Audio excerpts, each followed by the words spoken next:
Episode 14 में हम देखते हैं कि सुबारू फिर से लाइब्रेरी में वापस आता है और कसम खाता है कि वो सिर्फ शौला को ही नहीं बल्कि टावर में मौजूद हर इंसान को बचाएगा। वो अपनी ग्लटनी की अथॉरिटी का इस्तेमाल करके राम की थकान को अपने ऊपर ले लेता है। फिर वो जूलियस और बेatrice के साथ रीड और रॉय की लड़ाई की तरफ बढ़ता है। वहाँ हालात लगभग उम्मीद के मुताबिक होते हैं क्योंकि रीड रॉय के शरीर को खिलौने की तरह इधर उधर फेंककर उसकी बेइज्जती कर रहा होता है। ये देखकर जूलियस को बहुत गुस्सा आता है क्योंकि एक नाइट होने के नाते उसे रीड का नाइट के सम्मान का मजाक उड़ाना पसंद नहीं आता। रीड सबको बुरी तरह पीट देता है। रीड तेजी से सुबरू की तरफ बढ़कर उसके सीने पर वार करके उसे मार देता है। मरने से पहले सुबरू कहता है कि वो एक दिन रीड तक जरूर पहुँचेगा और ये तो सिर्फ काउंट 1 है। रीसेट होने के बाद वो अपना प्लान बदलता है और रीड की बजाय ले की लड़ाई की तरफ जाता है। शुरुआत पहले जैसी होती है,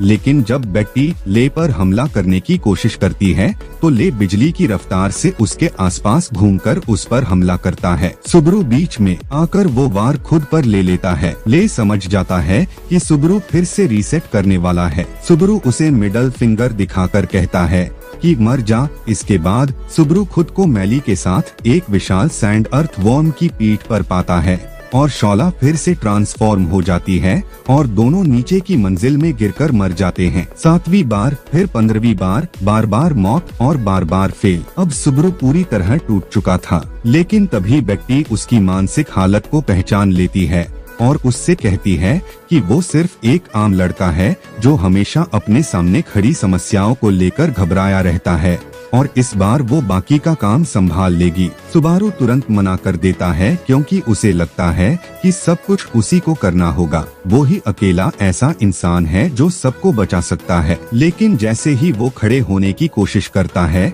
उसका शरीर जवाब दे देता है और वो जमीन पर गिर पड़ता है। जब उसके साथी उसे छोड़कर आगे बढ़ जाते हैं तो सुबारू हैरान हो जाता है। वो सोचता है कि आखिर ऐसा क्या बदल गया। एक कमजोर, रोने वाला और डरपोक लड़का इतना बदल कैसे गया? क्या उसे कोई खास शक्ति मिली थी? क्या उसने कुछ ऐसा अनुभव किया था जिसकी वो कल्पना भी नहीं कर सकता? उसे ये जानना ही होगा कि आखिर वो कौन सी चीज थी जिसने लोगों की नजर में नत्सुकी सुबरू नाम के इंसान को इतना खास बना दिया। वो खुद को चोट पहुंचाने लगता है, इस उम्मीद में कि शायद उसके अंदर वो सुबारू जाग जाए जिसकी हर कोई तारीफ करता है। लेकिन वो ऐसा नहीं कर पाता। वो सबको बचा नहीं पाता और इसी निराशा के बीच वो एक बार फिर अपनी अथॉरिटी एक्टिवेट कर देता है। सुबारू ने ये पहले भी कई बार किया था, लेकिन उन सभी कोशिशों में वो सिर्फ एक ही चीज पर ध्यान लगाए हुए था। इस बार उसकी नजर बुकशेल्फ पर चमक रही एक हल्की रोशनी पर पड़ती है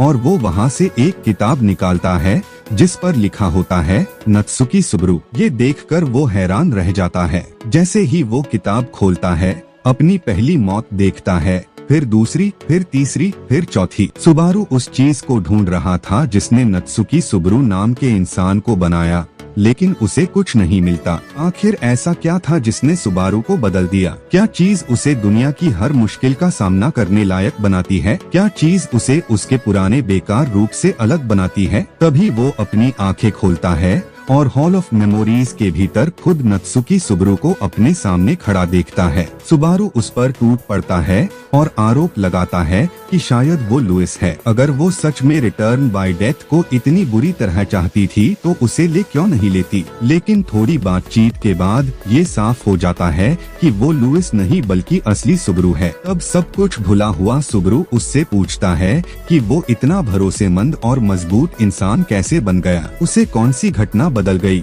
जवाब बेहद आसान था, कुछ भी नहीं। कोई चमत्कार नहीं हुआ था। वो महान इसलिए बना क्योंकि हर बार गिरने के बाद उसके पास उठ खड़े होने के अलावा कोई रास्ता नहीं था। नत्सुकी सुबरू के पास कोई खास सीक्रेट नहीं था। वो बस अपने दोस्तों से प्यार करता था। वो सबको बचाना चाहता था और इसी वजह से आगे बढ़ता रहा। फिर वो कहता है कि तुम सच में कमाल के इंसान हो। नत्सुकी सुबारू, दोनों सुबारू एक दूसरे को वो सब बताते हैं जो उन्होंने मिस किया था और इस बात पर चर्चा करते हैं कि जब वे फिर से एक होंगे तो क्या होगा। सब भुला हुआ सुबारू कहता है कि माँ और पापा से माफी मांगने के लिए शुक्रिया, एमिलिया से प्यार करने के लिए शुक्रिया और सबको बचाने के लिए शुक्रिया। दोनों एक दूसरे को भरोसा दिलाते हैं कि सब ठीक होगा। धीरे धीरे समय खत्म होने लगता है और असली सुबारू पीछे छूट जाता है। तभी उसकी नजर लुइस पर पड़ती है। लुइस वो लड़की थी जिसने कभी किसी से प्यार नहीं किया था और वो ये समझ ही नहीं पाई कि कोई किसी और के लिए बार बार मरने का फैसला कैसे कर सकता है। लुइस हॉल ऑफ मेमोरीज में पैदा हुई थी और मूल रूप से ग्लटेनी की आत्मा का एक रूप थी। शुरुआत में उसे लगा था कि वो बाहर की दुनिया देखना चाहती है, लेकिन जब उसने लोगों की जिंदगियां देखी तो उसे सब उबाऊ लगा। उसने बार बार दूसरों की जिंदगियों का अनुभव किया, लेकिन उसे कभी वो खुशी नहीं मिली जिसकी वो तलाश कर रही थी। फिर उसे नत्सुकी सुबारू मिला, एक ऐसा इंसान जिसने अनगिनत मौतें झेली थी और हर हार के बाद फिर से शुरुआत कर सकता था। लुइस उसके रिटर्न बाय डेथ की शक्ति चाहती थी, इसलिए उसने खुद को 2 हिस्सों में बांट लिया और सुबारू को ग्लटेनी फैक्टर देकर उसके साथ जुड़ गई। लेकिन लुइस में बार बार उठ खड़े होने की ताकत नहीं थी, दर्द सहने की मानसिक शक्ति नहीं थी और ना ही प्यार था जो किसी को यातना के बावजूद आगे बढ़ने की वजह देता है। लुइस मरना नहीं चाहती थी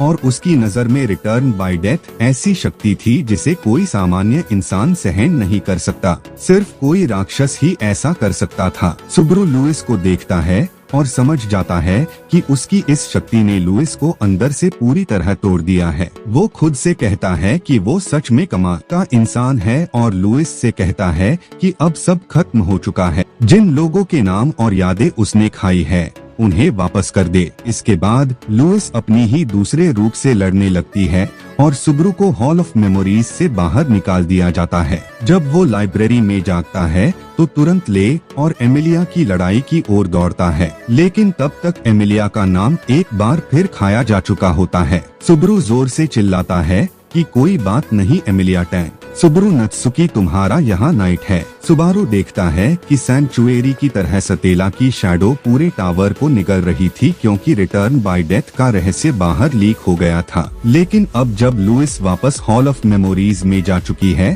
तो शैडो की समस्या भी खत्म हो जानी चाहिए। सुबारू फैसला करता है कि फिलहाल ले को छोड़कर एमिलिया को साथ लेकर बाकी साथियों से मिलना ज्यादा जरूरी है। वो कोर लियोनिस का इस्तेमाल करके सबको खोजने निकल पड़ता है। रास्ते में वो बेatrice और राम को भी साथ ले लेता है और उन्हें भरोसा दिलाता है कि नत्सुकी सुबारू वापस आ चुका है। फिर वो अपने सामने मौजूद सभी समस्याओं की लिस्ट बनाता है। पहली समस्या शैडो थी जो खत्म हो चुकी है, दूसरी ले है, तीसरी रीड है, चौथी विच बीस्ट्स है और आखिरी शॉला है। इसके बाद लड़ाइयों की योजना बनती है। राम ले से, जूलियस रीड से और बेatrice, एमिलिया, मैली तथा सुबारू शॉला से। सुबारू अपनी अनगिनत मौतों के अनुभव की वजह से शॉला की हर छोटी हरकत को पढ़ सकता है। उसे पता चल जाता है कि वो कब हमला करने वाली है, जिसके बाद लड़ाई धीरे धीरे सी ऑफ सैंड तक पहुंच जाती है। इसी दौरान सुबारू अपनी असली योजना बताता है। वो चाहता है कि एमिलिया तीसरे ट्रायल तक पहुंचे,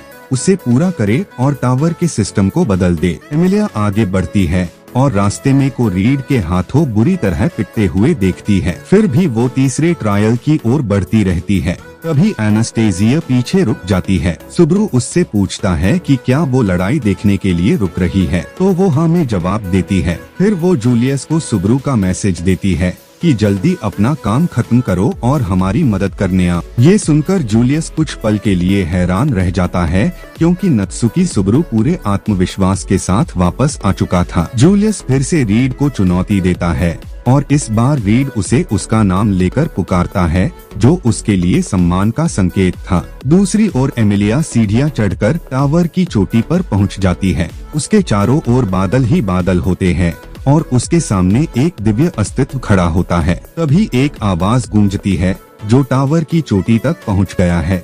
वो आगे बढ़े और तब पता चलता है कि उसके सामने लग्यूनिका का डिवाइन ड्रैगन वोल्केनिका खड़ा है। टावर में वो सभी मौजूद थे जो नीचे छिपी सील से जुड़े हुए थे, सेज, स्वॉर्ड सेंट और अब डिवाइन ड्रैगन भी। इसी बीच राम ले तक पहुंच जाती है और उसकी बहन के रिश्ते को नष्ट करने के लिए उसकी मौत की कसम खाती है। राम उस पर हमला करती है। ले रेम की यादों का उपयोग करके उसके वारों से बचने की कोशिश करता है और रेम तक पहुंचने की कोशिश करता है, लेकिन एक समस्या थी। रेम की यादों में मौजूद राम की ताकत अब पुरानी हो चुकी थी और इसी के साथ ये एपिसोड खत्म हो जाता है।